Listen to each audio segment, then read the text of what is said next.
Kembali bersama kami saling sindir antara Ketua Umum DPP PSI Giring Ganesa dan Gubernur DKI Jakarta Anies Baswedan terus berlangsung dan awal bulan ini mantan personel band Niji tersebut mencuri perhatian warganet dengan mengunggah videonya saat inspeksi lokasi proyek Formula E di Ancol. Selamat pagi guys, gue lagi ada di Ancol. Ya, ini aksi Ketua Umum DPP PSI Giring Ganesa menghebohkan publik usai mengunggah video saat dia mengunjungi lokasi proyek Formula E di Ancol, Jakarta Utara. Kejadian pasti dipaksakan. Ya, kalau dipaksain mudah-mudahan Ya, Giring menyampaikan kritik soal proyek ini, namun tiba-tiba peristiwa tak terduga terjadi. Kaki yang mendadak terperosok ke dalam tanah sehingga ia harus dibantu keluar dari lubang. Giring lalu meragukan apakah tanah yang lembek tersebut bisa dijadikan sirkuit. Aksi ini menuai reaksi lantaran bukan kali ini saja Giring melayangkan kritik ke Pemprov DKI Jakarta. Aduh.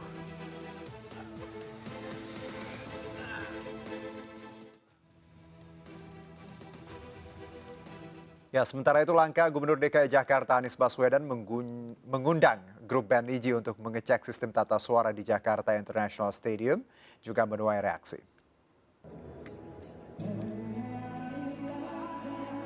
Ya, Niji mengecek sound system Jakarta International Stadium dengan memainkan alat musik dan menyanyikan beberapa lagu.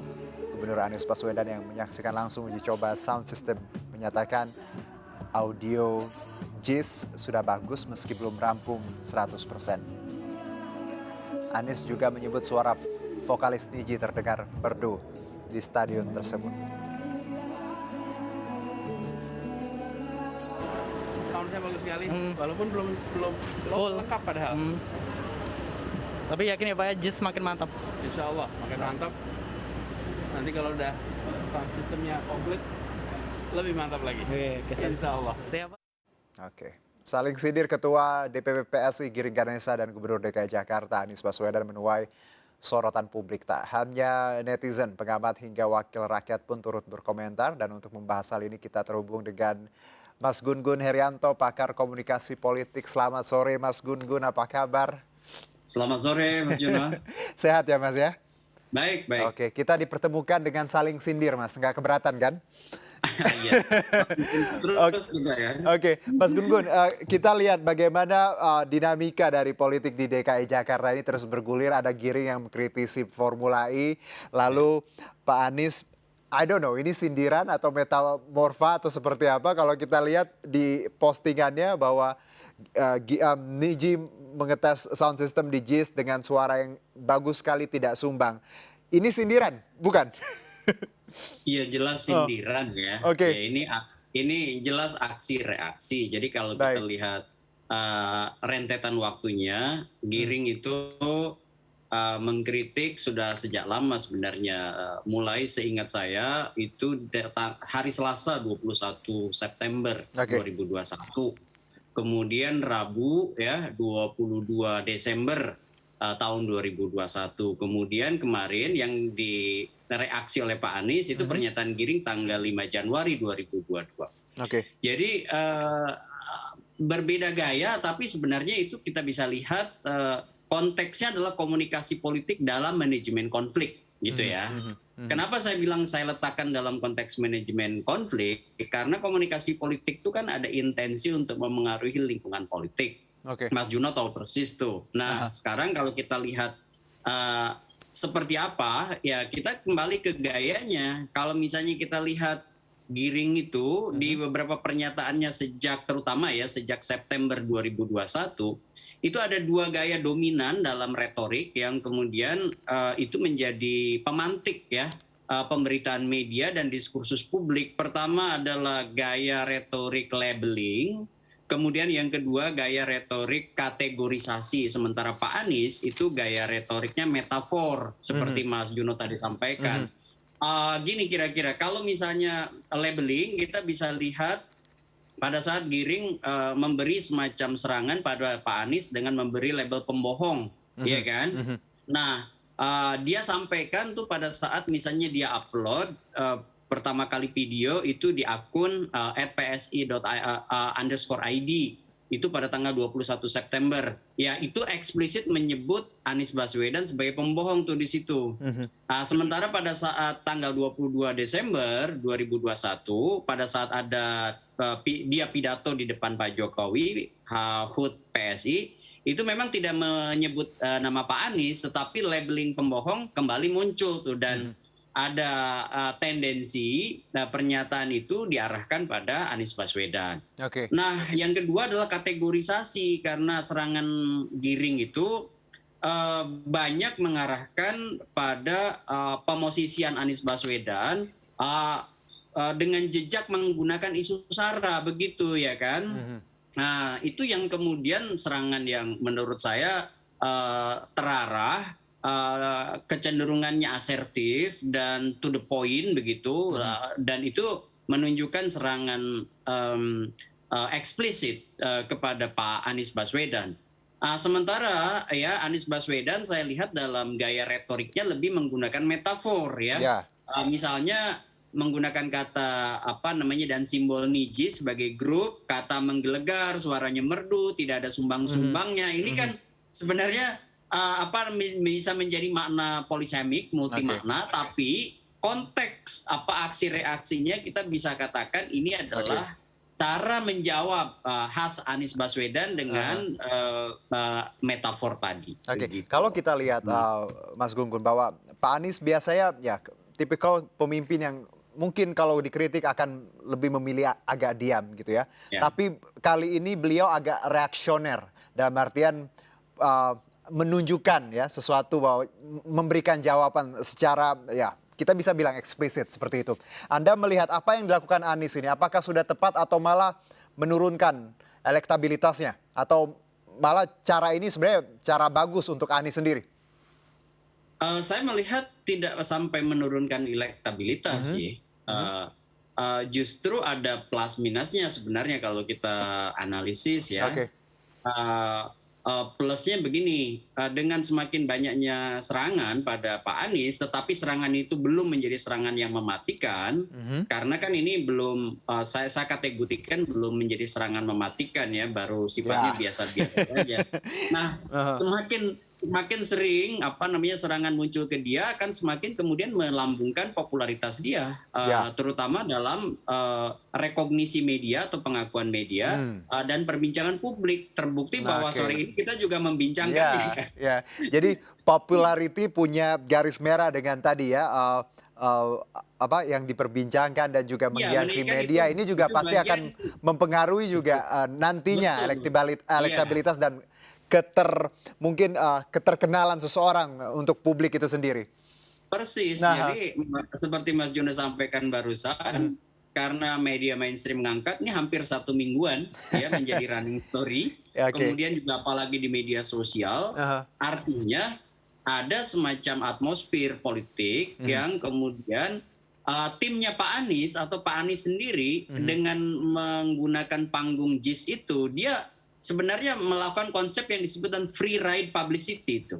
Ya, publisitas yang menunggangi isu yang sekarang sedang diciptakan oleh giring. Jadi dia bukannya kemudian terusik, malah kemudian menggunakan balik momentum itu untuk kemudian mengambilnya sisi positif, tanpa harus menyerang secara eksplisit giring atau PSI. Dia sebenarnya udah dapat panggung tuh di situ yang disebut dengan publisitas politik tadi, begitu. Dan kalau kita lihat juga ini kita bisa belajar di sini ya, Mas Gun-Gun, bahwa untuk pemimpin lain juga, karena beberapa pemimpin ataupun ya tokoh publik kalau dikritik agak reaksioner ya, agak meletup seperti itu ya.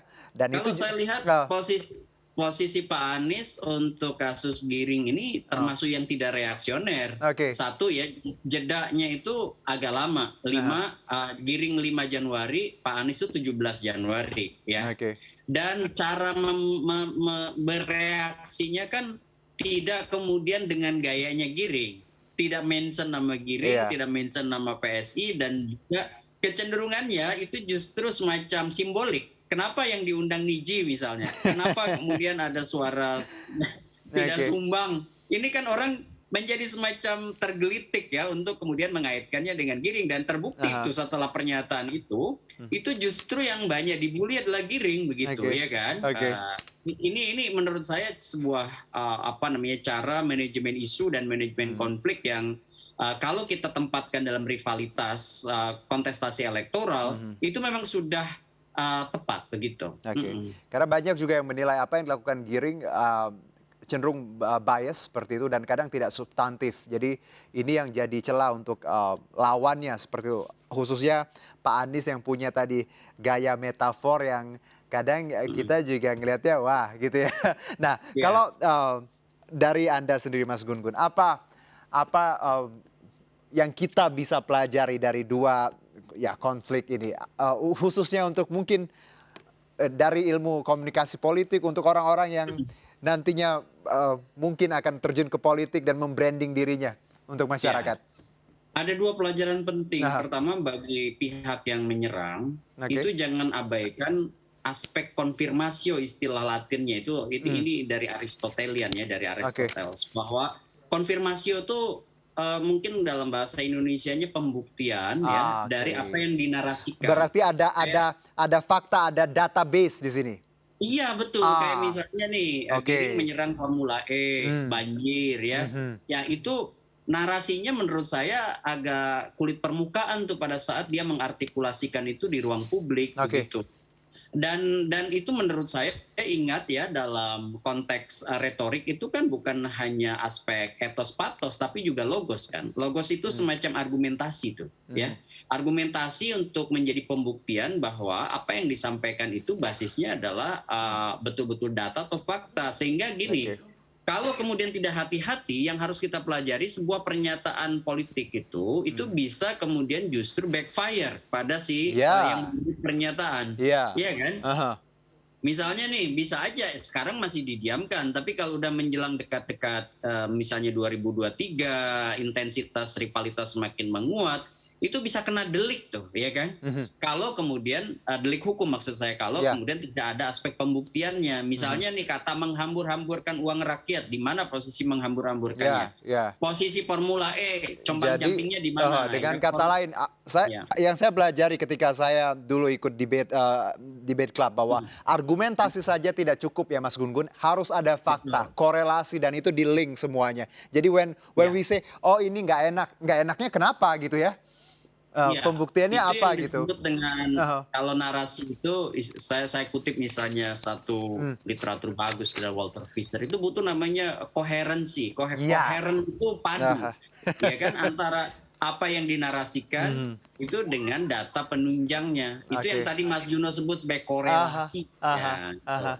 Baik Mas Gun-Gun, kurang panjang kita ngobrol tapi waktunya sudah habis, tapi banyak hal yang kita pelajari. Semoga saling sindirnya makin sehat ya ke depannya ya, makin perang. Mudah-mudahan saya pikir politik gagasan semakin ke depan, jadi bukan kebencian, bukan juga kritik bias, tapi juga kita perlu kritik, cuman kritik yang substantif.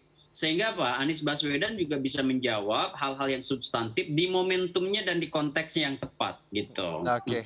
Baik, terima kasih Mas Gun-Gun Herianto. Insya Allah nanti kita ada kesempatan ngobrol lagi. Terima kasih banyak, salam sehat pakar komunikasi politik Gun-Gun Herianto. Dan kita lanjutkan masih terkait ini pemirsa, langkah Gubernur DKI Jakarta Anies Baswedan mengundang grup band Nidji menjajal sound system di Stadion JIS disambut positif banyak pihak.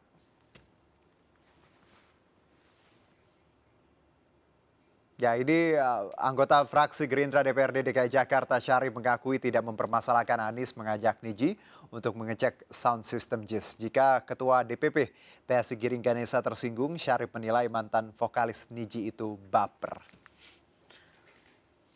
Kita beralih ke informasi lainnya, Gubernur Jawa Barat Ridwan Kamil menyatakan kesiapannya untuk mengikuti kontestasi politik pemilihan presiden pada 2024 mendatang. Komunikasi dengan partai politik terus dilakukan sebagai kendaraan politik untuk maju sebagai calon presiden.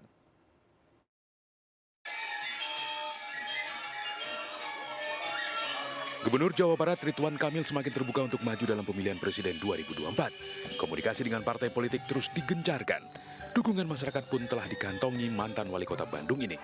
Di hadapan Angkatan Muda Siliwangi Perwakilan Bali, Kang Emil menyatakan kesiapannya untuk maju dalam bursa calon presiden. Per hari ini komunikasi ke semua partai tidak berhenti, tapi nanti ada waktu yang pas ya, mungkin saya akan menyampaikan. Setelah itu ya semua hidup ini adalah pilihan, kira-kira begitu. Ridwan Kamil juga akan terus bergerak meraih dukungan lebih besar sebagai bentuk ikhtiarnya maju sebagai calon presiden. Dari Badung, Bali, Aris Wianto, iNews melaporkan.